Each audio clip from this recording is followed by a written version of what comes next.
L'histoire que je vais vous raconter, eh bien c'est celle de Jenny. Tout d'abord, pour vous raconter son histoire, eh bien parlons un petit peu de sa ville et de ses environs. Entre sa ville et la ville voisine, il faut savoir qu'il y a une maison abandonnée. Cette maison abandonnée est reliée par la route qui relie les deux villes.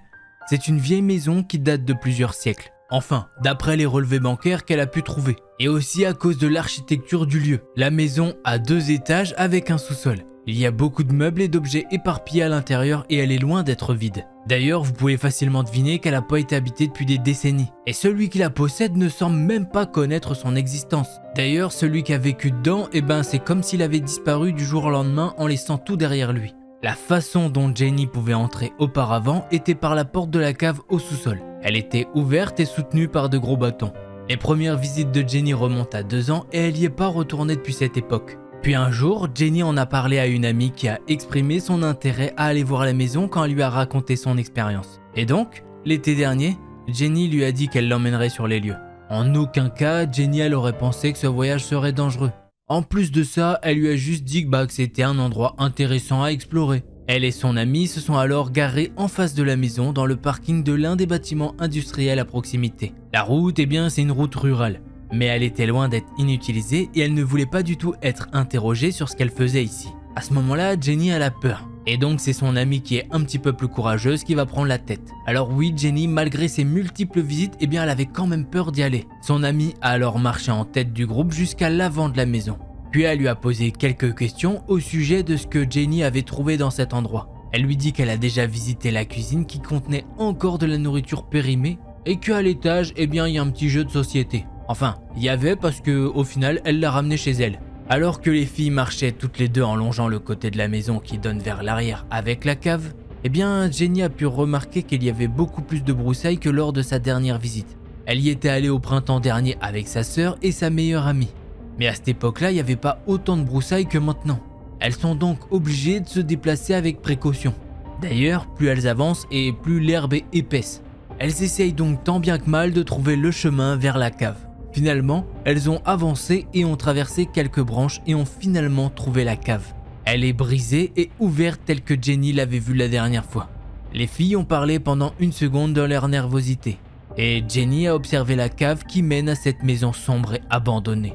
En regardant l'ouverture, eh bien Jenny elle se souvient avoir été très timide. Elle a pu remarquer que certains des bâtons qui soutenaient la cave lui semblaient pas familiers. Malheureusement, eh bien elle a rien dit à son amie car elle pensait que sur le moment c'était juste son anxiété qui parlait. Du coup, les 2 filles discutent pour savoir qui devrait y aller en première. Et son amie lui dit que puisqu'elle est l'experte, eh bien elle devrait y aller en première. Le truc c'est que l'entrée, elle était vachement exiguë. Il y a la moitié de la cave qui a été effondrée et donc ça laissait peu de marge de manœuvre. Elle doit se baisser sous la partie de la porte de la cave qui est encore assemblée. Ensuite descendre lentement les marches et enfin tourner son corps sur le côté pour passer à travers le petit espace dans le sous-sol. Jenny a mis longtemps à passer sous la porte car son stress est remonté d'un coup.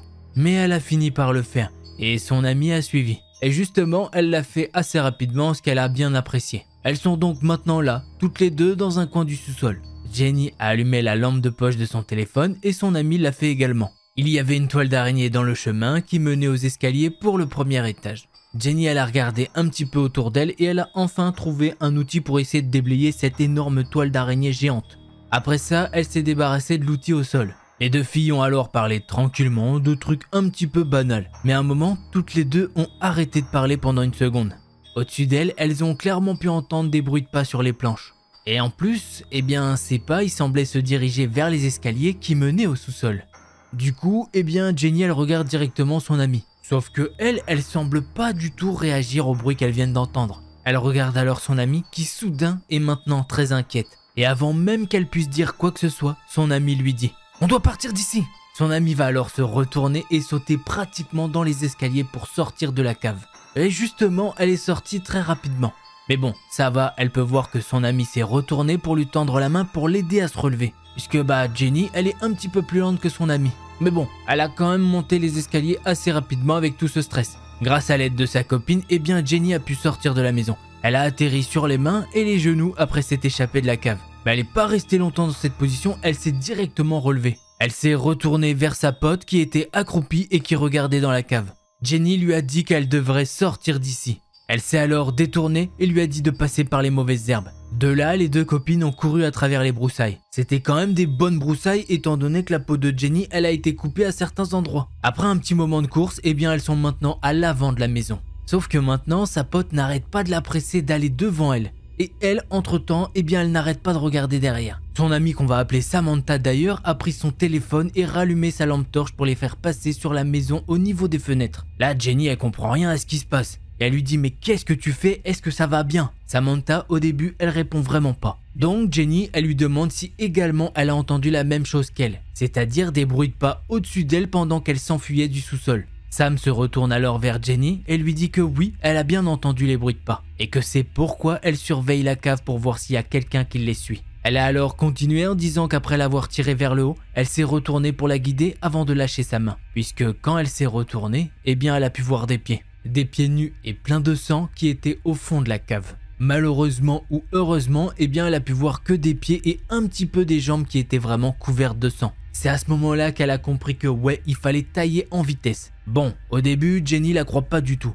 Elle pense que son amie essaye de lui faire un petit peu peur. Sauf qu'elle connaît en même temps son amie et elle se dit que c'est pas normal. Puisque au ton de sa voix, elle a l'air vraiment sérieuse. Et maintenant, ça y est, elle le sait, en regardant le regard de Sam qui est vraiment silencieux, eh bien elle sait que son ami essaye pas de lui rajouter un petit peu de peur ou essayer de pimenter l'expérience. Mais bon, juste pour être sûr, eh bien Jenny lui demande si elle ment. Et là, Samantha, elle en peut plus, elle lui répond donc agressivement que non. Elle lui dit que c'est pas possible qu'elle mente puisque Jenny a aussi entendu les bruits de pas dans la maison. Et donc, normalement, si elle capte bien les choses, elle doit bien comprendre qu'elle n'était pas seule dans cette maison. Elles sont donc restées là pendant quelques secondes à vraiment pas quoi savoir faire. Au bout d'un moment, elles décident de retourner toutes les deux de l'autre côté de la rue vers leur voiture. Elles sont restées un moment près de leur voiture observant la maison pour voir si quelque chose ou quelqu'un allait sortir. Mais non, il n'y a rien qui est apparu. Après avoir parlé un petit temps, elles se sont dit que waouh, c'était quand même fou comme expérience. D'ailleurs, pendant qu'elle parlait de ça, Samantha a essayé de rassurer Jenny en lui disant que oui, elle disait bien la vérité.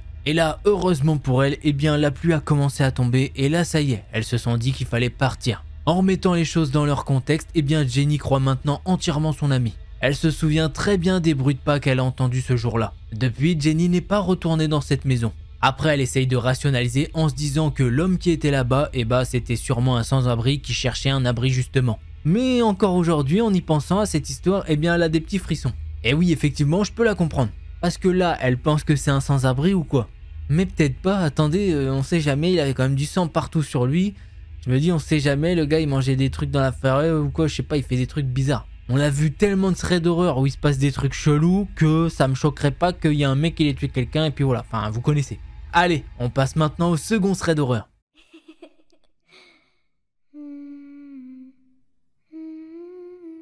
L'histoire que je vais vous raconter, eh bien c'est celle de Poppy. Pour le week-end, eh bien Poppy a voulu rendre visite à son copain qui habite à 2 heures de là où elle vit. Et généralement, elle y va en train. Il faut savoir que notre petite Poppy, c'est une personne qui a pas facilement peur. Mais elle garde quand même toujours un petit œil ouvert. 1 heure après le début de son voyage, eh bien il doit être dans les environs de 20 heures. Et à ce moment-là, elle peut voir 2 hommes monter dans le même compartiment de train qu'elle. Elle est assise sur un siège à 2 places. Le siège à côté d'elle, il est totalement vide. Devant elle, il y a une sorte de carré, comme ça fait 4 sièges pour 4 personnes normalement. 2 paires de 2 sièges. Au moment où les hommes sont rentrés, elle a pu entendre qu'ils faisaient beaucoup de bruit. Même si tous les autres passagers étaient silencieux, eh bien eux n'en avaient rien à foutre et ils étaient très bruyants. Sauf que personne leur a rien dit étant donné que tout le monde semble déjà très méfiant. À partir du moment où ils sont rentrés dans le compartiment, ils ont fait une chose plutôt dérangeante. Ils n'ont pas arrêté d'avoir les yeux fixés sur Poppy. Les 2 hommes s'avancent vers elle et ils s'assoient sur le siège devant elle, c'est-à-dire là où il y a les 4 places. À partir de ce moment-là, ils n'ont pas arrêté de la garder à l'œil. S'il y en a un qui la regardait pas, eh bien c'est le collègue qui le faisait. Bon oui, elle a l'habitude qu'il y ait des hommes qui la regardent un petit peu. Mais là, il y a quelque chose qui cloche. Elle nous dit que c'est vrai, d'habitude ça la met un petit peu mal à l'aise qu'il y a un homme qui la regarde.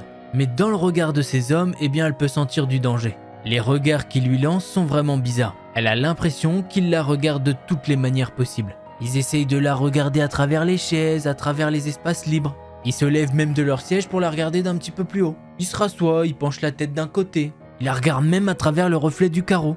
Ils vont même se lever de leur siège, passer devant elle, la regarder fixement et revenir à leur place. Et ils font ça à tour de rôle dans le train. Ils arrêtent pas de faire des allers-retours jusqu'à l'autre compartiment du train. L'autre compartiment du train, eh ben il est juste séparé par une porte vitrée. À chaque fois qu'il y a un gars qui fait cette petite manip, eh ben il arrête pas de la regarder. À un moment, l'un d'eux est parti et l'autre homme a pu se déplacer et a eu une vision claire de Poppy. Il a continué de la fixer. Il s'est mis à passer sa tête au milieu des sièges et il a essayé d'offrir à Poppy un petit chocolat.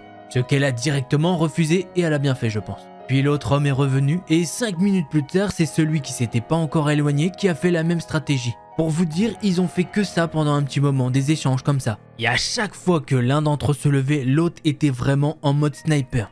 Il la surveillait comme pas possible. Bon, pour rien arranger, à chaque fois que l'un d'entre eux revenait, il se mettait à discuter de quelque chose. Mais Poppy n'arrivait pas à entendre et surtout à traduire ce qu'il disait. Les deux hommes ont continué à la regarder et à discuter. Quand il ne restait que 20 minutes de voyage à Poppy, beaucoup de gens sont descendus à un arrêt. Sauf que maintenant dans ce wagon, il reste plus que les deux hommes, Poppy et un homme. Au moment où toutes les portes sont sur le point de se fermer, eh bien il y a l'un des hommes effrayants qui va faire un petit truc chelou. Il se met à checker dans les wagons pour voir s'il y avait des gens qui étaient montés. Poppy ne sait pas pourquoi ils ont fait ça, mais quand les hommes sont revenus, ils ont scanné le train pour voir combien de personnes s'y trouvaient. Enfin ça, c'est ce que Poppy suppose. À partir de ce moment-là, ils se sont tous les deux installés dans les sièges en face de Poppy et n'ont pas arrêté de la regarder. Comme vous pouvez l'imaginer, eh bien elle a commencé à paniquer et à stresser à fond. Alors elle s'est lentement retournée pour regarder derrière elle. Elle regarde à travers les portes vitrées pour voir s'il y avait quelqu'un d'autre qui pourrait l'aider. Et bingo, c'est sa chance, il y a du monde de l'autre côté de la porte vitrée. Du coup, elle enfile lentement et très doucement sa veste, puisque sur le trajet, il lui reste à peu près 10 minutes à faire encore. 2 minutes plus tard, il y a un des hommes qui commence à se préparer aussi. Il a pris son sac, sa veste et il a continué à la regarder. Tout ça en la fixant et en continuant à discuter avec l'autre homme. C'est là que notre petite Poppy a commencé à vraiment paniquer. Bien évidemment, par SMS, elle a informé ses amis de ce qui se passait dans le train. Et surtout son petit ami qui est déjà arrivé à l'arrêt de train qui l'attend sur le quai. Ensuite, Poppy a réfléchi à la chose la plus intelligente à faire. Puisque oui, il y a un numéro d'urgence dans le train que l'on peut appeler ou envoyer un petit SMS si vous vous sentez pas en sécurité. Sauf qu'elle a vraiment l'impression et surtout le sentiment que ça va pas vraiment l'aider. Notre petite Poppy décide donc de se rasseoir pour voir ce que ces hommes allaient faire. Les deux hommes se sont alors levés, ils ont pris leur sac et ils ont commencé à marcher vers Poppy. Là, Poppy, elle sait que c'est pas bon. Elle fait un rapide scan du wagon et elle peut voir qu'il y a un homme. En fait, elle l'avait pas vu tout à l'heure. Elle s'est donc très rapidement rapprochée de lui et lui a demandé de l'aide. Elle nous dit qu'elle a agi comme ça étant donné que les deux hommes, ils avaient pas d'intérêt à se lever étant donné que leurs sièges étaient les plus proches de la sortie. Poppy a donc expliqué à l'homme à côté d'elle ce qui se passait et elle lui a demandé s'il pouvait l'aider. De son côté, ce monsieur lui a confirmé que oui, les deux gars sont très chelous envers elle. Il lui a même dit qu'il avait vraiment peur pour elle. Bon, cet homme lui a dit qu'il allait faire de son mieux et l'a décalé côté fenêtre pour que ce soit lui qui soit côté passager. Comme ça, elle sera un petit peu plus en sécurité. Le gentilhomme à côté d'elle a essayé de faire la discussion pour la distraire un petit peu et il lui a posé des questions sur sa vie. D'ailleurs, tout à l'heure, quand les deux crétins ont vu qu'elle s'était assise à côté de cet homme, eh bien ils sont passés devant Poppy et ils ont franchi les portes du compartiment.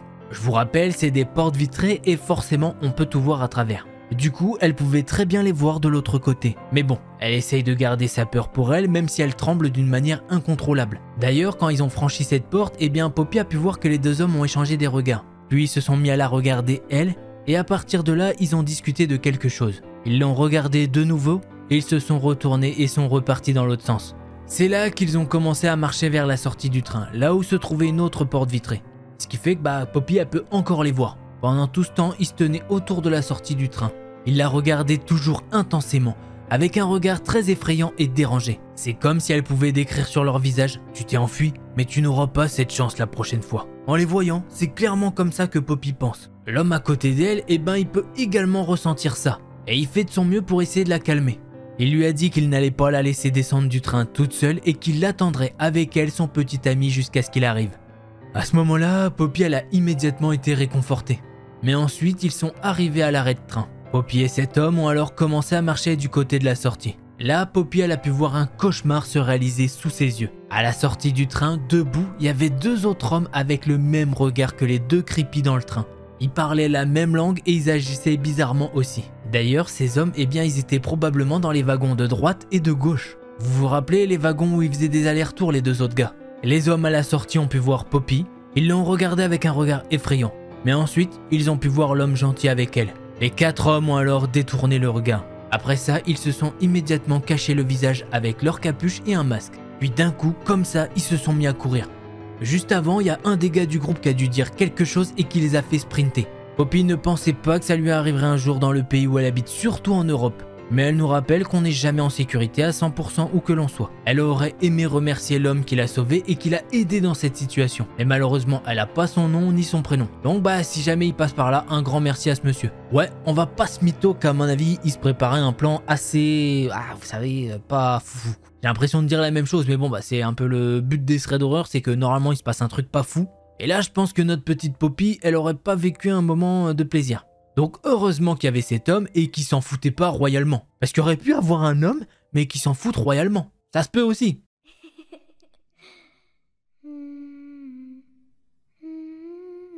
Et pour ce troisième thread d'horreur, c'est un abonné qui me l'a envoyé directement sur Instagram. Et vous allez voir que c'est quand même quelque chose. C'est bien écrit et au moins on va un petit peu mieux s'immerger dans cette histoire. Allez, on commence. Mon histoire se passe en 2009 dans le sud de la France, dans une ville mondialement connue pour son festival international du film. Je vois pas ce que c'est, non, je vois pas. Et c'est pendant cette période que ça se déroule d'ailleurs. J'étais basketteur à ce moment-là, mais aussi en parallèle organisateur de soirées. Mes collègues et moi avons eu une opportunité d'organiser une soirée pendant le festival pour booster notre petit collectif, rien de mieux. En rentrant tard de l'avant-dernier match de la saison, je rejoins mes collègues dans la boîte de nuit où se déroule notre soirée. À cause du basket, j'ai pas pu assister aux réunions pour les préparatifs. Je ne fréquentais pas du tout ce lieu vu que je me suis fait refuser l'entrée plusieurs fois. Je me présente, fais un petit peu le tour du lieu et prends rapidement mon poste parce que c'était le rush à l'entrée. Notre soirée a eu un succès énorme et on a dû commencer à refuser du monde. Pas mal. Un serveur vient me voir en me tendant un verre en me disant que c'est de la part de sa collègue. Étant un peu dépassé par l'affluence, je ne le consomme même pas. Puis au cours de la soirée, la serveuse discute un petit peu en me proposant un autre verre, que je ne consomme pas non plus étant concentré sur le bon déroulement de la soirée. Le patron de la boîte nous rassemble avec les collègues et nous offre une table avec des consommations pour nous remercier de cette énorme soirée. Il a des étoiles dans les yeux tellement il est refait. Il y a eu de la moula. Je profite pour souffler un peu et me décide à consommer un verre. La serveuse du début vient à notre table et me ramène un verre que je consomme sans me poser de questions, étant dans l'euphorie de notre réussite. Ce n'est que le deuxième verre que je consomme quand d'un coup je me sens pas très bien. Tout doucement, je commence à me sentir tout mou et à voir très flou par intermittence. J'arrive à me rendre jusqu'à l'entrée du club avec l'aide de la serveuse. Un collègue m'aide un peu à reprendre mes esprits à l'entrée, mais mon état devient un peu plus critique. Habitant à 200 mètres du lieu, mon collègue m'aide un petit peu pour la route et une fois dans ma rue, je lui dis que je vais me débrouiller pour rentrer chez moi. Ayant beaucoup de mal à marcher droit sur les derniers mètres, mon téléphone sonne. C'est mon collègue qui m'appelle et me dit qu'il y a 4 personnes qui me suivent. 2 personnes sont restées à l'angle pour le surveiller lui et quand je me retourne, je peux voir 2 personnes qui me suivent. Et j'accélère le pas comme je peux et vois les 2 hommes courir après moi. J'arrive à rentrer dans mon immeuble, mais la porte ferme une fois sur 2. J'habitais le bâtiment B à cette époque, donc il fallait que je traverse un premier bâtiment pour arriver chez moi. Je traverse le premier bâtiment, mais arrivé dans le mien, je n'allume pas les lumières parce que je connais par cœur le lieu. Et j'ai bien fait parce que mes poursuivants avaient réussi à rentrer aussi vu que la porte ferme une fois sur 2. Je rentre dans mon appartement, arrive à verrouiller ma porte d'entrée et m'écroule subitement au sol, embarquant une assiette avec moi qui casse et attire mes poursuivants. J'étais conscient mais incapable de bouger et je les entendais dans les étages en train de me chercher. Le lendemain, je me rends aux urgences parce que je me suis ouvert en tombant et j'en profite pour faire une prise de sang parce que je suis quand même resté 5 heures conscient sans pouvoir bouger. Les résultats tombent et il s'avère que j'ai été drogué et par la suite j'ai appris que dans la boîte de nuit où nous avons organisé notre soirée circulait un gros trafic de drogue. 2 de mes poursuivants et moi nous sommes revus devant mon bâtiment. Et ils m'ont confondu avec un client qui ne s'était pas acquitté de sa dette. Par la suite, j'ai fait une croix sur le monde de la nuit et une fois ma saison de basket finie, j'ai changé de région. Je n'ai jamais remis les pieds à Cannes, même 13 ans après cette mésaventure. J'ai raconté mon histoire à des potes il y a pas longtemps, c'est pour ça que j'ai pensé à la partager pour un éventuel thread. J'espère que mon histoire te plaira en tout cas. Ah, pour moi oui, je la kiffe. Pour toi c'était une autre galère. Il a rajouté la bise les petits potes. Ça c'est pour vous, il vous dit la bise, donc ça c'est cool. D'ailleurs, j'ai pu parler un petit peu plus après avec lui et ils ont chopé le gars qui devait la dette. Malheureusement, il a été laissé quasiment pour mort sur une plage. Donc ouais, fallait carrément pas déconner avec ces mecs de la boîte. Du coup, heureusement qu'ils n'ont pas chopé notre abonné là. Parce que là déjà c'était pas fou, rester 5 heures conscient mais sans pouvoir bouger ou quoi. Tu te dis que c'était chiant à vivre mais putain ils auraient pu lui péter la gueule. Donc ouais, au final ça aurait pu être encore pire. En tout cas des bisous à toi et un grand merci pour nous avoir partagé ton histoire. Allez, on passe maintenant au 4e thread de cette vidéo.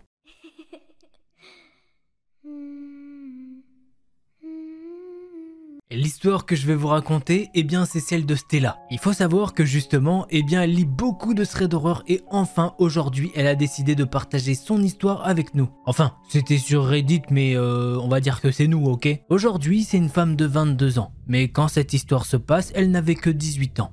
Sauf que ça commence encore un petit peu avant. Tout d'abord, quelques jours avant ses 16 ans, alors qu'elle était en deuxième année de lycée, eh bien elle a été malheureusement abusée par un gars qui avait 17 ans. Ce gars-là, il était dans le même lycée qu'elle, il était carrément en terminale. Bon, pour que ça soit un petit peu plus fluide, eh bien on va nommer ce gars Connor. Après ces événements, eh bien Connor a été expulsé de l'école. Mais Stella le voit toujours de temps en temps dans sa ville. Quand elle le voit, Connor se contente de la fixer et cela la terrifie. Puisque après ce qui s'est passé, Stella, elle a beaucoup de séquelles. D'ailleurs, elle en a toujours même aujourd'hui et c'est compréhensible. Mais à chaque fois qu'elle le voit dans sa ville, elle a peur qu'il vienne la tuer. Puisque oui, elle l'a dénoncé pour ce qu'il a fait. Stella s'est d'ailleurs confiée à une amie à elle sur ce qu'elle ressentait. Et cette amie, elle n'a pas cherché, midi à 14h, elle a décidé d'aller en parler à la police. Ce qui a entraîné tout bonnement l'arrestation de Connor. Mais Stella, forcément, elle a toujours peur des représailles. On est d'accord pour dire que à ce moment-là, c'est une période assez trouble pour Stella. Mais il y a un an de tout ça, eh bien il y avait eu encore un événement qui était quand même assez bizarre. Quand elle était en première année de lycée, eh bien il y avait un garçon qui s'appelait Luc. Et ce fameux Luc a posté un message sur Facebook comme quoi il allait apporter un couteau à l'école et qu'il allait poignarder tout le monde.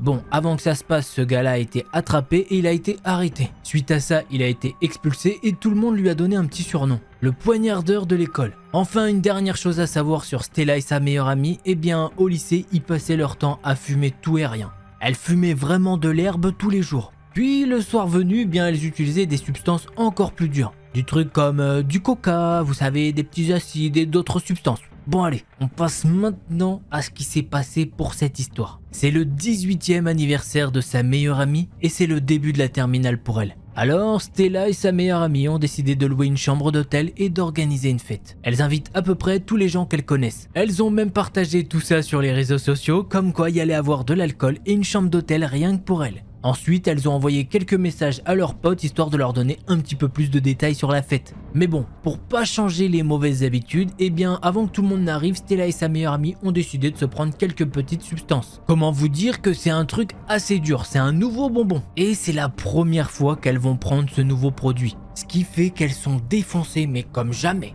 Pour vous dire, c'est à tel point que les deux filles ont commencé à boire un petit coup et la meilleure amie, elle a fini par vomir alors que la fête n'avait même pas commencé. Et pourtant, la meilleure amie de Stella, eh bien elle est pas aussi défoncée qu'elle. Puisque Stella, elle a carrément des hallucinations et elle a même l'impression d'être sur une autre planète. Bon, finalement, quelques temps passent et la fête a déjà commencé. Apparemment, il y a un nombre de personnes correctes, je sais pas ce qu'elle entend par là, mais oui, c'est ça qui a écrit dans le truc. Il y a un nombre de personnes correctes. Stella connaît la plupart des personnes présentes et certaines sont des amies d'autres amis. Elle les reconnaît mais elle ne les connaît pas personnellement. Au fur et à mesure que la nuit avance, presque tout le monde est ivre et décide de fumer de l'herbe. Autant vous dire qu'à ce moment-là, Stella, elle est vraiment dans un autre monde. Elle se dit que elle, pour le coup, elle a pas besoin de fumer. Elle décide donc de rester dans la chambre et de profiter de son petit moment de défonce et de ses hallucinations. Après que tout le monde soit parti, elle remarque à moitié qu'il reste une personne devant elle. Stella ne reconnaît pas ce gars et elle remarque qu'il a quand même décidé de rester dans la chambre. Bref, je vous le dis, elle y fait pas vraiment attention étant donné qu'elle est quand même sacrément défoncée. Alors oui, elle sait que ça semble redondant, mais c'est très important au moment de cette histoire. Pendant qu'elle est assise là, le gars commence la conversation avec elle. Après quelques minutes de conversation informelle, ce garçon mentionne son meilleur ami et dit « Je suis presque sûr que tu le connais. Son nom, c'est Connor. » Je reprends les termes, mais sur le moment, Stella, eh bien, elle se chie carrément dessus. Surtout que Connor, eh bien, il a déjà dû parler d'elle. Quand elle lève les yeux pour regarder ce mec, elle peut voir qu'il lui a dit ça en sachant très bien qui elle était. Là, dans la tête de Stella, elle a immédiatement pensé que Connor a envoyé son meilleur ami à la fête pour la chercher. Et que par conséquence, il n'était pas parti fumer avec les autres pour avoir une opportunité d'être seul avec elle. La seule solution qu'elle a trouvée à ce moment-là, c'est d'être désinvolte et lui dit qu'elle pense qu'elle le connaît peut-être. Là, le gars va alors lui demander « Tu connais le poignardeur de l'école ?» Stella lui répond que oui, elle le connaît. Et c'est là que le garçon va sortir un couteau de sa poche et lui dire que oui, c'est lui le poignardeur de l'école. Il se met alors à faire tourner le couteau avec ses doigts. À ce moment-là, Stella elle est sûre d'une chose, c'est qu'il va la tuer et se venger pour son meilleur ami. Stella a alors décidé d'envoyer un texto à sa meilleure amie pour lui dire ce qui se passait et qu'il fallait qu'elle revienne avec tout le monde. Après ce qui semble être des heures alors que ça fait probablement 2 minutes, eh bien tout le monde est revenu. En voyant tout le beau monde remarquer, eh bien le garçon chelou a décidé de disparaître. Après ça, pendant la soirée, Stella ne l'a plus jamais revu. Encore aujourd'hui, Stella ne peut pas imaginer ce qui se serait passé si tout le monde n'était pas revenu. Elle est sûre d'une chose, c'est que ce garçon n'avait pas de bonnes intentions à son égard. On ne vient pas aborder quelqu'un en lui disant que son meilleur ami est celui qui a abusé d'elle, ainsi que se présenter en étant celui qui voulait poignarder tout le monde dans l'école. Voilà, c'est ainsi que se termine cette histoire. Alors bien évidemment, disclaimer, ne prenez pas de petits bonbons. Bon, vous pouvez prendre les bonbons, les normaux là, les petits machins, c'est pas bon pour les dents, mais voilà, ça va jamais tuer personne on va dire. Sauf que les autres, vous voyez, ça peut vous mener dans des trucs pas fameux. Même si en l'occurrence, c'est pas forcément ça qui a joué, elles auraient peut-être fait une soirée sans petits bonbons. Mais bon, dans l'histoire, je vous avoue qu'on a quand même l'impression qu'elle est vraiment dans un autre monde. Après, on peut pas lui reprocher ce qui lui arrive, elle y peut rien. Allez, on passe maintenant à la prochaine histoire.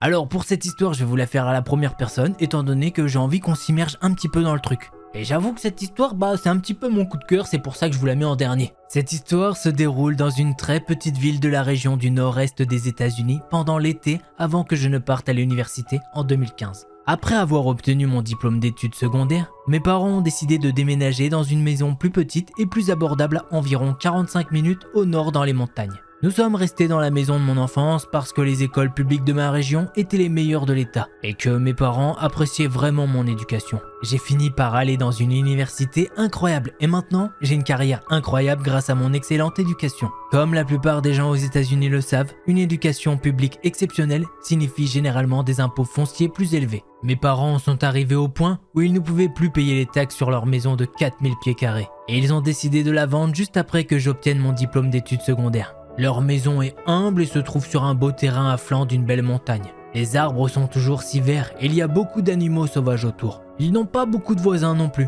En août 2015, nous avons emménagé dans cette nouvelle maison. Je n'avais pas l'intention de rester longtemps car je me préparais à partir pour la première fois à l'université en tant qu'étudiante de première année. Nous avons décidé d'organiser une petite pendaison de crémaillère avec un groupe d'amis de la famille et ma meilleure amie de l'époque également. Mon père s'occupait du barbecue, ma mère préparait des boissons et nous jouions avec nos chiens. C'était un grand moment et tout le monde s'est tellement amusé. Mon père avait construit un foyer en briques dans notre cour arrière. Juste pour vous mettre en scène, le foyer était à environ 10 mètres de notre porte-fenêtre arrière. Et nous avions une table de pique-nique et d'autres sièges tout autour. Derrière les sièges se trouvait la limite des arbres. Il faisait si sombre. Parfois, la nuit, il fallait une lampe de poche pour voir à 10 pieds devant soi. Ma meilleure amie a décidé de rester pour la nuit et nous avons demandé à mon père si nous pouvions faire des chamallows. Comme il faisait un peu froid, mes parents nous ont laissés dehors avec mon chien Nino.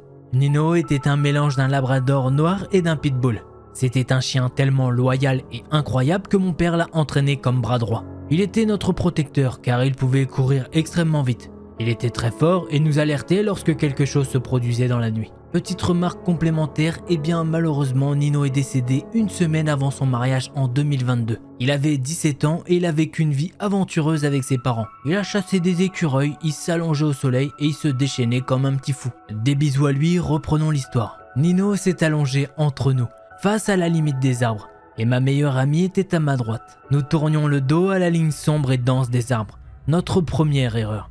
Nous rions, plaisantions et mangions des chamallows ensemble. Nous planifions notre avenir et étions généralement ravis d'aller à l'université ensemble. Elle a décidé de jouer de la musique et nous nous sommes simplement détendus, satisfaites et à l'aise. C'était une nuit d'été parfaite, jusqu'à ce que Nino se mette à grogner. J'ai vu ses oreilles se dresser et sa tête penchée sur le côté. Il s'est alors assis et a continué à grogner. Ma meilleure amie et moi, nous nous sommes regardés, pensant que Nino venait de voir un animal errant ou quelque chose de non menaçant. Cette région était connue pour beaucoup de cerfs et rarement un petit coyote ou un loup. Comme il a été formé pour aider mon père à chasser le cerf, nous avons supposé que c'était un mâle ou un faon au loin derrière nous. Encore une fois, Nino a commencé à grogner.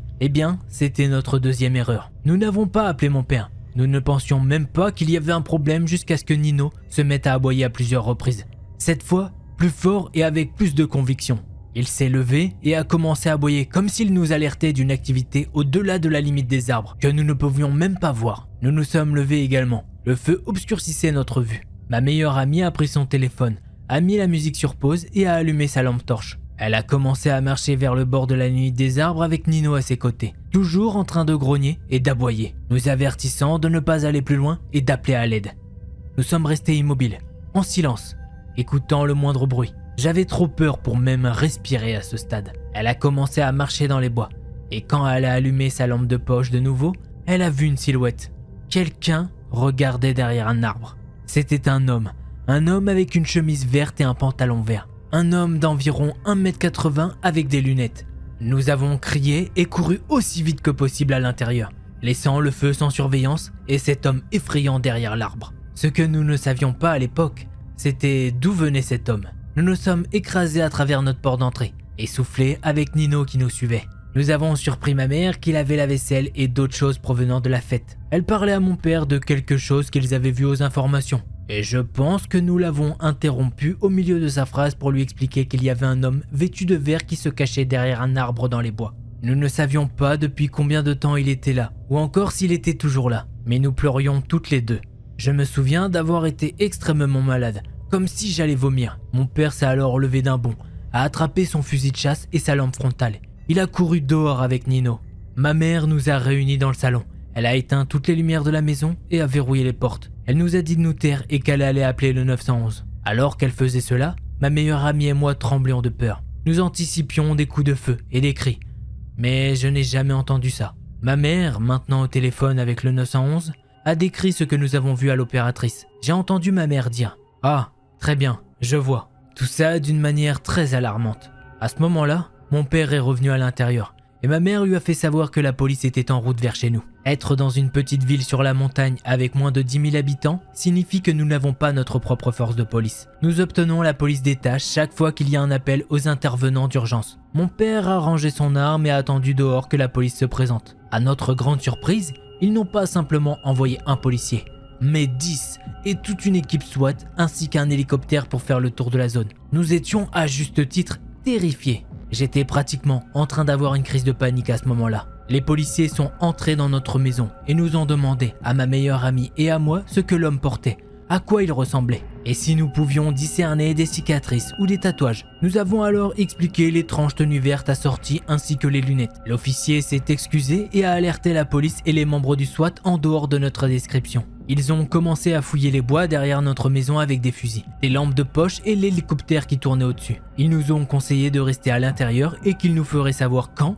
ou s'ils trouvaient quelque chose. Après environ 25 minutes, il y a eu un coup à la porte. Ce n'était pas un, mais 2 officiers cette fois. Mon père les a laissés entrer et ils ont commencé à nous expliquer la situation. Un officier a expliqué que nous avons dû voir aux nouvelles qu'un criminel condamné à de la prison à environ 20 km de là s'est échappé dans les montagnes. La police a établi un périmètre de 10 km autour de la prison, mais le condamné leur a encore échappé. La tenue que portait l'homme ainsi que notre description leur ont indiqué que le condamné évadé se cachait à 100% dans notre arrière-cour éloignée et densément boisée cette nuit-là. La tenue entièrement verte était celle portée par les prisonniers dans mon état. Ils n'ont cependant pas trouvé l'homme près de chez nous après 25 minutes de recherche. Il était toujours dehors. Les officiers nous ont fait savoir qu'ils allaient faire rester une voiture de patrouille et surveiller notre maison pendant quelques jours, car ils n'ont pas été en mesure de localiser le fugitif. Ils ont pensé qu'il constituait toujours une menace active pour notre sécurité. Cette nuit-là, et pendant 3 nuits après, nous avons tous dormi ensemble dans le salon. Le fusil de chasse de mon père était à portée de main de lui à tout moment. Plus tard, cette semaine-là, nous avons reçu un autre coup à notre porte de la part des agents postés à l'extérieur de notre maison. Ils nous ont fait savoir que l'homme était de retour en garde à vue et que nous étions en sécurité. Ils nous ont conseillé d'avoir des caméras de sécurité et ils nous ont dit à quel point ils étaient désolés que cela se soit produit. Après cela, mes parents ont dépensé environ 10 000 $ en caméras de sécurité et en clôture pour notre jardin. Tout est maintenant clôturé et nous avons environ 4 caméras pour surveiller la limite des arbres en tout temps. Je suppose que vous ne savez jamais ce qui va arriver ou ce qui se passe dans la nuit. Je ne voudrais surtout pas revoir ce prisonnier évadé de prison. Alors ce thread là, ça dit quoi? Il était bien non? Moi j'ai kiffé, franchement je l'ai adoré. J'imagine trop les 2 filles en train d'être avec leur petit chamallow avec le petit feu là. Et derrière il y a le chien qui se met à grogner tout le temps. Et il faut savoir que les chiens ils se mettent pas à gueuler pour rien. C'est qu'il se passe quelque chose. Et effectivement les filles elles pensaient juste que c'était un animal dans la forêt. Sacré animal quand même hein. Un mec sorti de prison. Bon, en tout cas je sais pas ce que vous avez pensé de tous ces threads d'horreur mais moi je les ai kiffés. Si c'est le cas bah n'hésitez pas, un petit pouce bleu et un abonnement ça me fera très plaisir.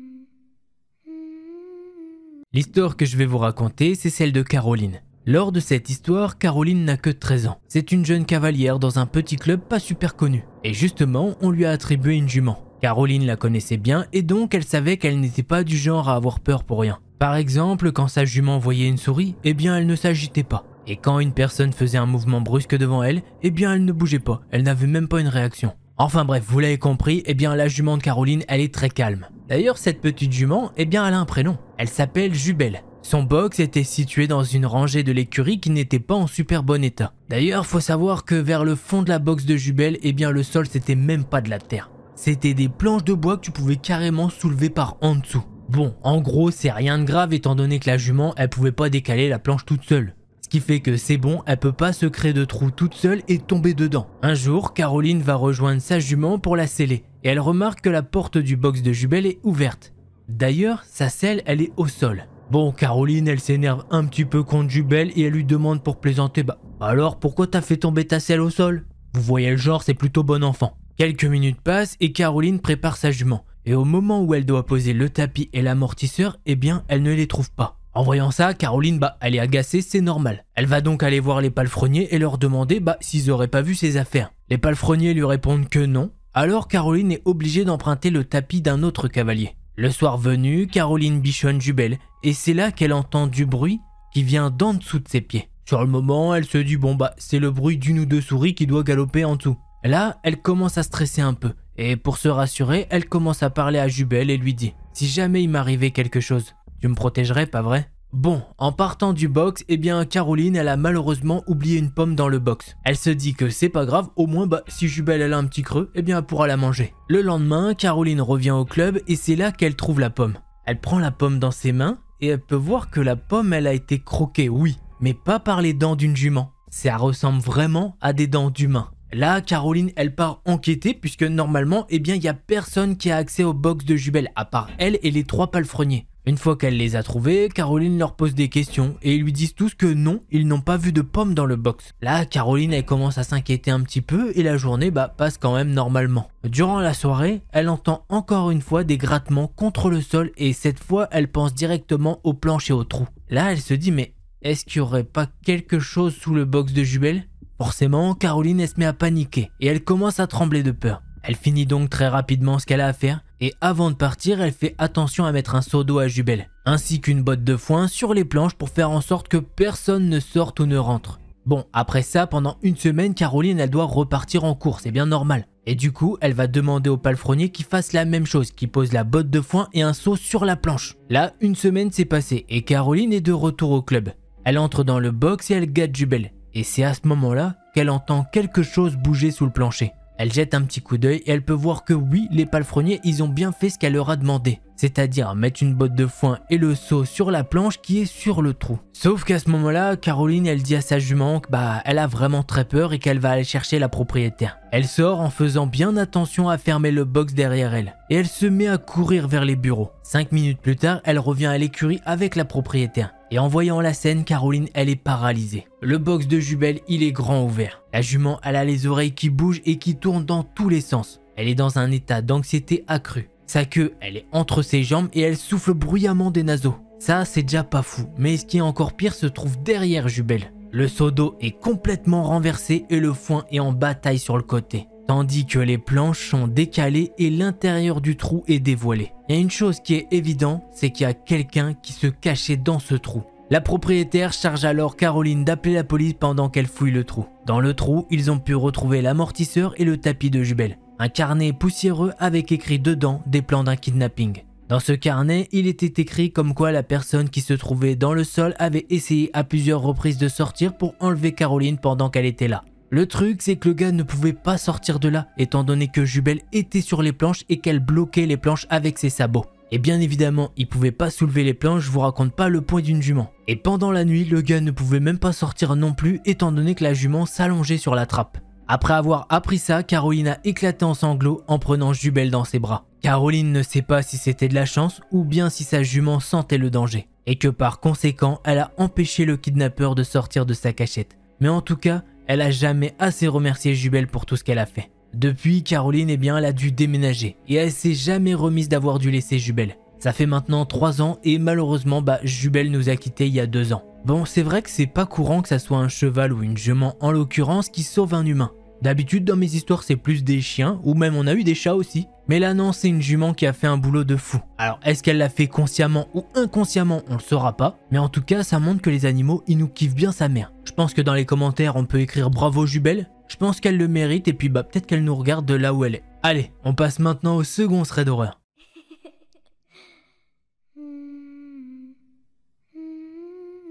L'histoire que je vais vous raconter, c'est celle de Paul. Il veut nous parler de son histoire pour être sûr que tout le monde soit prudent et de bien garder la tête froide à tout moment. Maintenant, pour vous mettre dans le contexte, je vais vous donner quelques petites explications. Paul, il vit au milieu de nulle part au Canada. C'est une vieille ville et il y a pas mal de bâtiments abandonnés en raison d'absence d'habitants. Sauf que Paul et ses amis, ils sont fatigués d'avoir rien à faire là-dedans. Donc pour eux, ils se sont dit que la meilleure option pour se divertir, ce serait de commencer à faire de l'exploration de bâtiments abandonnés. Avant l'expérience que Paul a vécue, il s'était rien passé de grave ou de foufou. De temps en temps, il voyait un petit peu de sang par-ci par-là, un pentagramme au sol que quelqu'un avait installé dans une maison. Mais bon, c'est rien de bien méchant. Jusqu'à la dernière exploration. Maintenant, quand Paul était petit, il avait l'habitude d'aller dans une garderie qui faisait partie d'un hôpital psychiatrique. Il est conscient que oui, la combinaison des deux, c'est très chelou. D'ailleurs, ce lieu, il a fermé en raison d'un manque de patients et d'enfants à garder. Et justement, pour aujourd'hui, c'est le lieu que Paul et ses amis ont décidé d'explorer. Pour vous situer, à cette époque-là, ils ont 15-16 ans. D'ailleurs, quand ils sont arrivés sur les lieux, tout est cliché. Il y a du brouillard, il fait plutôt sombre, et il y a une légère brume de pluie. Ils se sont alors rendus à la porte principale qui est fermée par un cadenas. Là, je peux vous dire que Paul et ses camarades, ils ont décidé de s'entraider pour passer au-dessus de la porte. Vous vous doutez bien que sauter au-dessus de cette porte, ça a fait un bruit monumental. Sauf qu'à ce moment-là, il y a tout le monde qui en rit. Et d'ailleurs, ils en ont rigolé pendant pas mal de temps. Tout ça sans se douter de ce qui va venir. Ils ont regardé autour de la petite aire de jeu, là où il y avait un petit parc. Ils ont commencé à allumer leur lampe torche. Sauf que bon, leur lampe torche, c'est pas des trucs de foufou, ça éclaire vraiment pas. Ce qui fait qu'ils voient pas très bien. Les garçons ont donc décidé d'entrer dans le bâtiment en décomposition. Le verre et la terre crissent sous leurs pieds.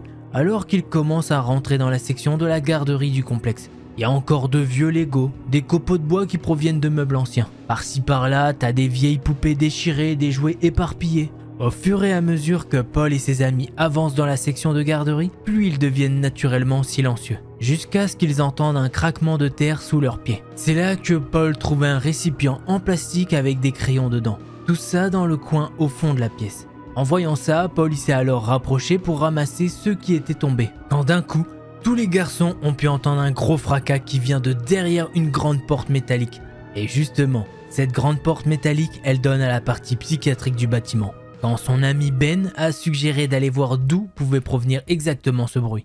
Bon, Paul, lui, en vrai, il est pas extrêmement fan de l'idée. Mais bon, son groupe d'amis a insisté car pour eux, il est hors de question que quelqu'un refuse une telle chose. Quand d'un coup, les garçons entendent encore un grand bruit qui vient de derrière une porte métallique qui vient toujours de la même partie du bâtiment. Là, ils se regardent tous dans le blanc des yeux. Faut savoir qu'à ce moment-là, ils sont 5 et dans l'ensemble, ils sont plutôt audacieux et arrogants. Donc ils se sont tous dirigés vers la porte et ils l'ont ouverte. Dans cette partie-là du complexe, le sol est tout rouillé et donc pour ouvrir la porte, c'était quand même un petit peu compliqué. Mais ils ont finalement réussi, mais ils n'ont pas fait une très grande ouverture. Du coup, ils doivent passer un par un par la porte. Une fois rentrés là-dedans, l'odeur métallique devient de plus en plus forte. Sauf qu'il n'y a pas qu'une odeur métallique. Ils savent pas quoi, mais ils arrivent à sentir quelque chose d'autre. À ce moment-là, ils n'arrivent pas à expliquer quoi. Bon, ils sont maintenant tous rentrés et ils commencent à pointer leur lampe torche dans toutes les directions possibles. Ben a décidé de prendre la tête du groupe et de s'aventurer le premier. Les couloirs sont très étroits et par-ci par-là se trouvent des portes métalliques.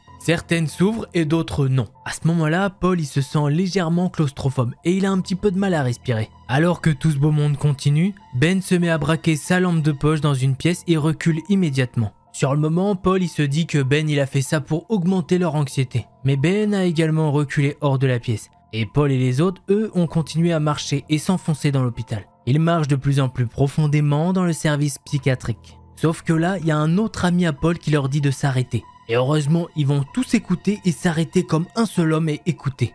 Puisque au loin, devant eux, ils peuvent entendre un crépitement subtil de pas qui résonne dans le couloir. Les garçons se regardent tous et Paul peut voir de la peur chez chacun d'eux. Sauf que Ben continue à marcher et se dirige vers les bruits. Dans un premier temps, Paul et ses amis, ils ont envisagé de faire demi-tour pendant une seconde en laissant Ben. Sauf qu'à ce moment-là, les garçons, ils se demandent si ces bruits, ils viennent pas d'un fantôme ou quelque chose d'autre dans le bâtiment. Bon, en y réfléchissant, Paul et ses amis, ils peuvent pas laisser Ben y aller tout seul. Donc, ils l'ont suivi. Plus ils approchent et plus ils ont l'impression d'être observés. Quand enfin, ils sont entrés dans une pièce sur la droite qui sent la viande pourrie. Là, devant eux, se trouve un cerf mort. Il y a ses entrailles qui sont répandues partout sur le sol et qui tachent le béton. Il en faut pas moins à un des amis de Paul pour vomir ses tripes partout sur le sol. Sauf qu'à un moment, les garçons ils peuvent entendre un chuchotement quelque part. Ben y dirige donc sa lampe torche vers le coin de la pièce. Et là se trouve un homme aux cheveux courts, la tête baissée. Il porte un t-shirt vert vif et taché de ce que Paul suppose être du sang. Il porte également un pantalon beige déchiré et il a pas de chaussettes le gars. Ce qui fait que Paul il peut voir que le gars a des pieds mais totalement éclatés. L'homme tremble sporadiquement et continue à marmonner même après que tout le monde l'ait vu. L'homme les regarde alors avec un sourire obsédant qui leur envoie des frissons dans tout le dos. Puis d'un coup, l'homme leur dit « Vous êtes ici pour le festin ?» Alors là, je peux vous dire que ça en est trop pour nos petits jeunes. Et ils se sont tous enfuis de cette pièce en courant jusqu'à la partie garderie. La grande porte métallique était déjà ouverte et du coup, ils ont décidé de la claquer. Sauf que la rouille et le poids vraiment énorme de cette porte ont fait qu'elle est quand même maintenue ouverte. Alors ils vont tous s'y mettre pour essayer de fermer cette porte comme il faut. Sauf qu'au même moment, Paul y jette un coup d'œil dans le couloir. Et là, il peut voir la silhouette de cet homme qui les regarde. Puis après quelques secondes comme ça à pousser la porte, les garçons ont finalement réussi à la fermer. Alors ils se sentent un petit peu plus en sécurité maintenant, ils s'assoient derrière la porte. Tout ce beau monde est derrière la porte métallique et reprend son souffle pendant une seconde. Là, ils en profitent pour tous se regarder et se confirmer que oui, ils ont bien vu la même chose. Après quelques minutes laborieuses à essayer de reprendre leur respiration, ils ont pu entendre un léger tapotement derrière la porte. Là, c'est le signal d'alarme qui leur a dit « Ça y est les gars, il faut partir ». Paul et ses amis se sont alors tous levés et courent de toute leur force jusqu'à chez eux.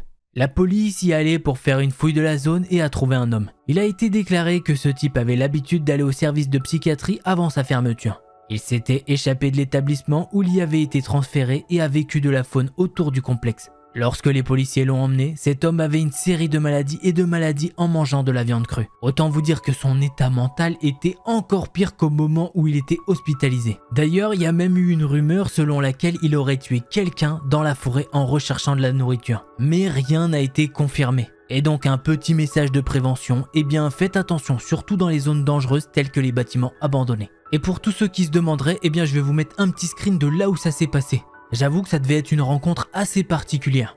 J'en dirai pas plus, je pense que l'histoire elle fait déjà bien flipper. En tout cas, si jamais t'as kiffé ces 2 threads d'horreur, tu sais ce qu'il te reste à faire, c'est le petit pouce bleu et un abonnement.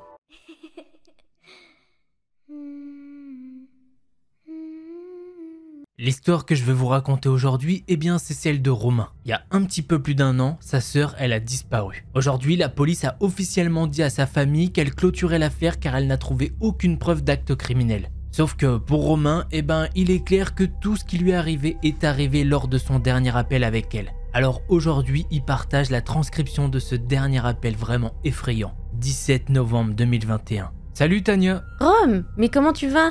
Je vais bien, je me noie dans le travail pour ma thèse. Et je me sens un petit peu nostalgique. Ah bon? Mais où tu es? Je suis chez moi. Hein. Tu es à Londres? Ouais, bien sûr. Où je serais autrement? Est-ce que tout va bien? Ouais, je suis un peu fatiguée. Quoi de neuf? Donne-moi des nouvelles, allez. Tu ne me dis jamais rien de ce qui se passe là-bas. Je vais bien, pas beaucoup de nouvelles. Tu sais, tu connais notre petite ville. D'ailleurs, comment va maman? Elle va bien. Elle sort avec Gabriel tous les jours maintenant.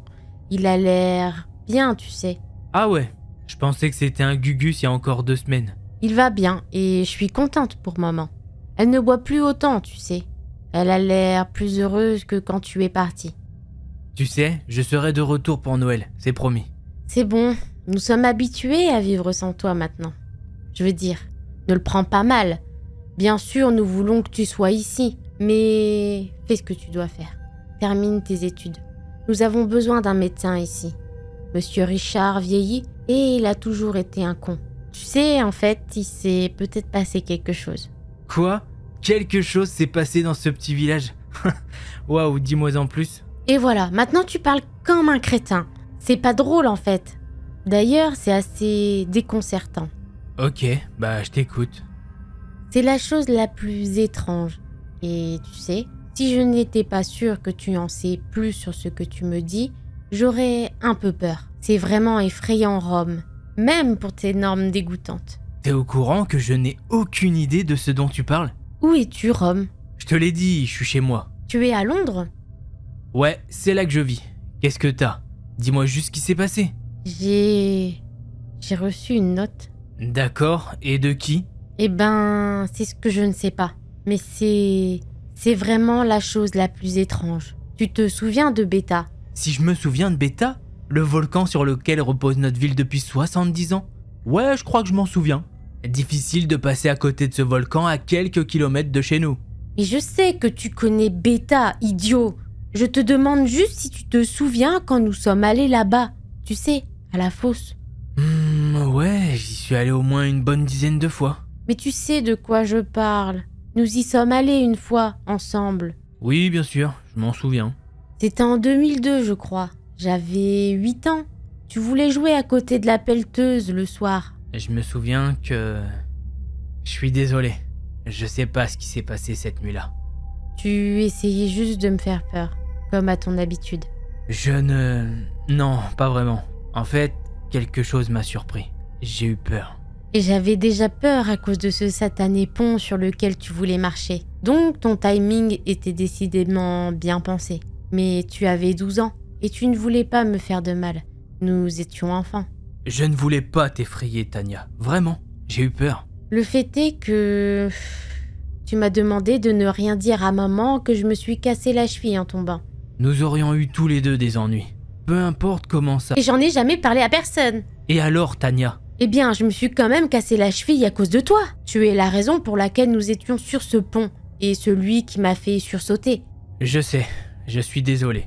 Et pourtant, je ne l'ai jamais dit à personne. Même si tu m'as jamais dit pourquoi diable tu avais crié. Et puis, après tout ça, après ce que tu m'as fait promettre en me suppliant de ne rien dire à maman, tu es sorti pour parler à quelqu'un, Rome. À qui tu parlais? Je n'ai parlé à personne. Quelqu'un de nous deux l'a fait parce que... Tu dois l'avoir fait. Ou alors, quelqu'un se joue de nous. Je vais te lire la note. Je suis avec vous depuis Beta. Je suis avec toi tous les soirs. Attends, mais c'est quoi là? Qu'est-ce que c'est que ça? C'est la note que j'ai reçue. Quelqu'un qui sait ce qui s'est passé cette nuit-là et qui sait que je suis tombée du pont. Qui sait que j'aurais pu facilement mourir et qui a dit qu'il était avec moi depuis tout ce temps. Quoi que cela signifie, si tu ne l'as dit à personne, si tu n'es pas celui qui est avec moi, alors, qui diable est là? En fait, on dirait que quelqu'un essaye de te faire peur. Ouais, tu penses? Tu penses que quelqu'un sait que nous étions à Beta ce soir-là? Peut-être qu'ils ne le savent pas, c'est peut-être juste une supposition. Beaucoup d'enfants y allaient faire du vélo l'été. Ouais, peut-être. Peut-être qu'ils ont deviné. Mais ce n'est pas la seule chose. Mettre un silence. Tu as toujours mis un point d'honneur à me faire sursauter. Surtout après cette nuit. Comme si ce n'était pas assez que je te couvre avec maman. Comme si ce n'était pas assez que papa était parti. Comme si nos vies allaient bien. Ouais, bon, c'était juste un jeu. C'est juste ce que font les frères entre eux. Se cacher dans un coin et faire sursauter sa sœur, c'est ce que font les frères. L'autre truc, c'est vraiment flippant. Cela n'a jamais été qu'un jeu. C'était vraiment effrayant, Rome. C'est ça que tu veux dire tous les soirs? Mais de quoi parles-tu? Mais le jeu du regard, Rome, le jeu du regard. Quoi, même maintenant? Ton jeu du regard effrayant, le visage poussé contre la fenêtre de ma chambre, ton visage mystérieux qui me sourit d'une façon étrange. Tu ne clignes même pas des yeux. C'est vraiment effrayant, Rome. Et je sais pas comment Attends, de quoi tu parles? Mais Rome! Mais que se passe-t-il, Tania? Où tu es, Rome? Tu te moques de moi, là? Je t'ai vu, Rome. J'ai revu ton sourire stupide contre la vitre. Juste 10 minutes avant que tu m'appelles. Mais de quoi parles-tu, Tania? Est-ce que t'es folle? J'ai jamais fait ça. Mais bien sûr, tu n'as jamais essayé de me faire peur quand j'étais petite. Tu ne m'as jamais regardé fixement depuis le couloir et depuis la fenêtre. Tu m'as certainement pas envoyé le mot pour me faire taire. Mais va te faire foutre, Rome! Mais je ne l'ai pas fait. Mais tu n'as pas fait quoi? Mais j'ai jamais... Mais attends.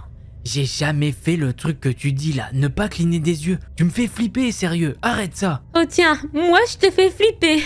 Ouais, carrément. Et où tu es, Rome, actuellement? Ok, là ça y est, j'en ai marre de cette question stupide. T'as qu'à vérifier ton WhatsApp. Est-ce que c'est... Ouais, c'est ma position en direct. Comment aurais-je été à ta fenêtre il y a 10 minutes? Je suis à Londres, dans ma maison. Maintenant, est-ce que tu veux bien te calmer, s'il te plaît? Je suis désolée, je dois être stressée. Tu n'es pas stressé, tu ne délires pas. Et je suis désolé. J'ai cru voir quelque chose cette nuit-là sur le pont. C'était stupide. Je me suis fait peur et j'ai crié. Quand t'es tombé sur le pont, mon cœur s'est serré. Tania, je n'ai jamais voulu que tu sois blessée. Maintenant, cette note stupide que tu as, c'est quelque chose de différent. Je n'ai pas... Et si tu l'as dit à personne, alors comment tu expliques la note? Peut-être que tu l'as dit à maman, que tu as oublié et maintenant tu... Et maintenant quoi? Maman me fait une farce? Bah peut-être, écoute, je sais pas. Peut-être que quelqu'un nous a vus et essaye maintenant de nous faire une mauvaise farce. Romain, j'ai besoin de savoir ça. Toutes ces choses bizarres. Je sais, je pense juste que...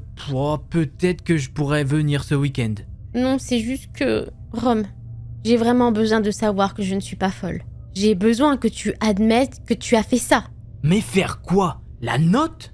Non, ton regard qui me fixait, Rome. J'ai surpris au moins une douzaine de fois ton regard par la fenêtre au cours des 10 dernières années, ou plus. Mais je suis à Pas maintenant, Rome. J'ai peut-être halluciné à cause de la note. J'ai peut-être eu peur. Je suis calme maintenant. Je te demande maintenant calmement, s'il te plaît, Rome, de m'admettre maintenant que tu l'as fait. Tu sais, le regard fixe par la fenêtre. Pas maintenant, pas aujourd'hui, Rome, mais pendant toutes ces années où nous avons vécu ensemble. Tania, je voulais... Attends, qui voyais-tu à la fenêtre? Je t'ai vu, ton visage, toi. Tu me souriais avec un regard effrayant. Tes foutus yeux avec ce truc qui ne cligne pas des yeux que tu fais. Même Maria t'a vu une fois. Je n'ai jamais fait ça. Tania, s'il te plaît, quitte la maison. Il y a quelque chose. Il y a quelque chose que je dois te dire. Mais Rome, arrête, stop!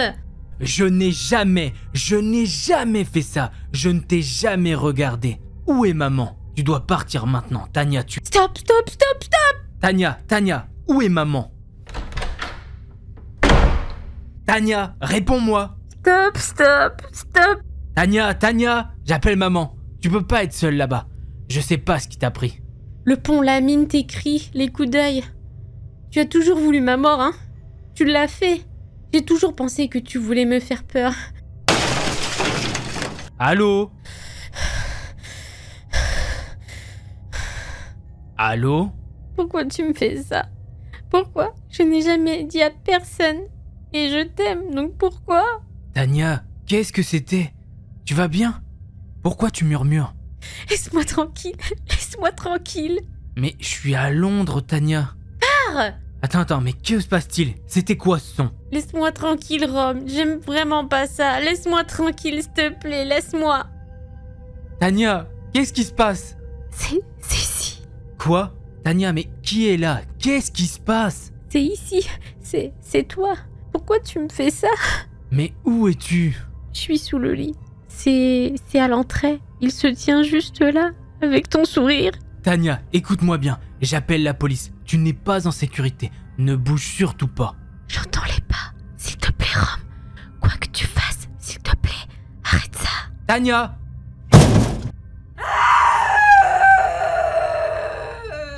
Allô? Après quelques secondes, j'ai pu entendre une respiration lourde s'approcher et finir par s'arrêter au téléphone. Puis l'appel s'est interrompu. Fin de la transcription.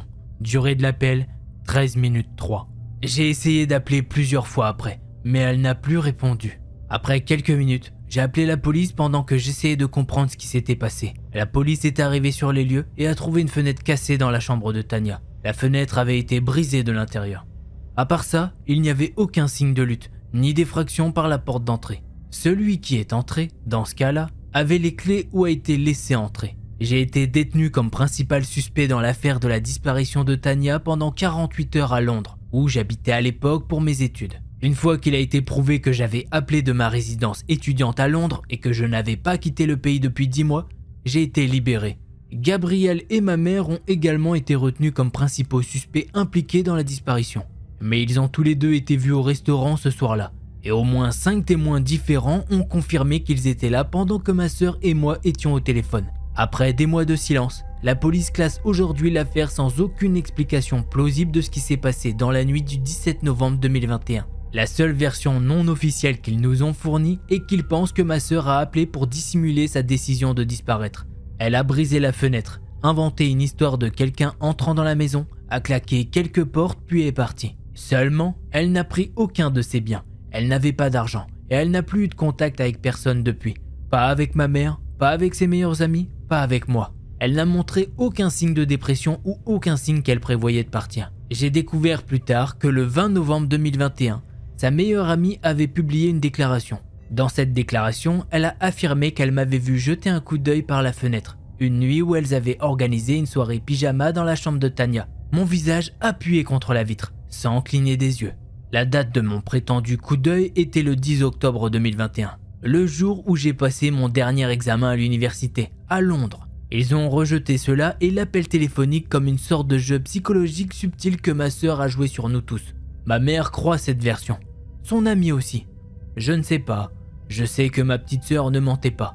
Je le sais à cause de cette nuit sur le pont de la mine Beta. À cause de quelque chose que je n'ai jamais voulu affronter. Parce que je n'arrête pas de penser à ce que j'ai vu cette nuit-là au pont avant d'effrayer Tania. Je ne peux pas m'empêcher de penser à la note, à celui qui jetait un coup d'œil et à ma sœur qui me suppliait de la laisser tranquille au téléphone. Je la crois, parce que je n'arrête pas de penser à ce que j'ai vu cette nuit-là sur le pont. Puisque cette nuit-là, sur le pont, j'ai vu un garçon debout, souriant d'une manière étrange et horrifiante. Il souriait, comme s'il voulait nous faire du mal. Je la crois parce que ce garçon, le garçon debout à l'autre bout du pont, me ressemblait exactement. Et c'est pourquoi j'ai crié. Et bah voilà, ce petit trait d'horreur il est fini. J'espère que vous l'avez kiffé, ça change un petit peu d'habitude. Bon, si t'as kiffé, je crois que tu connais un petit peu, c'est un petit pouce bleu et un abonnement.